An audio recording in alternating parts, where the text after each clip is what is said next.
मैं आज आकांक्षा की माँ से मिला हूँ, पिता से मिला, उसके भाई से मिला।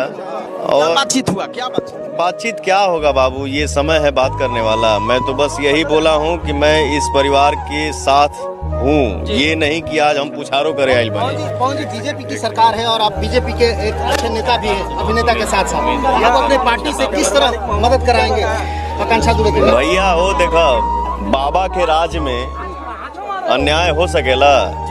बाबा के राज में न्याय मिली और मुझे पूरा भरोसा है कि उस लड़की को न्याय मिलेगा और इस परिवार को न्याय मिलेगा।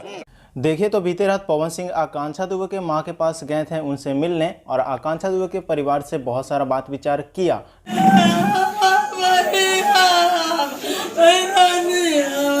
लेकिन दोस्तों जब पवन सिंह मीडिया के सामने आए तो उन्होंने क्या कुछ बोला आपने तो अभी आगे का वीडियो क्लिप में देख लिया है। खैर मैं आपको बता देता हूं पवन सिंह ने क्या बोला है। तो दोस्तों बता दें, पवन सिंह ने कहा है कि आकांक्षा दुबे इस प्रकार की लड़की नहीं थी, बहुत ही हिम्मत वाली लड़की थी और वो ऐसा कदम उठा ही नहीं सकती थी, इसके पीछे कुछ ना कुछ जरूर कारण है। और पवन सिंह ने यह भी बोला है कि बाबा की सरकार में न्याय जरूर मिलेगा। और इतना बोलने के बाद पवन सिंह बहुत ज़्यादा भावुक हो जाते हैं और पवन सिंह कह रहे हैं मेरे तरफ से जो भी सपोर्ट बनेगा मैं पूरा सपोर्ट करूंगा आकांक्षा दुबे और उनके परिवार को न्याय दिलाने में। तो दोस्तों बस यही जानकारी मैं आप सभी के बीच में देना चाहता था। तो वीडियो अगर अच्छा लगा तो वीडियो को लाइक करके शेयर जरूर से कर दीजिए। तो चलिए मिलते हैं किसी नए वीडियो के साथ में। धन्यवाद दोस्तों।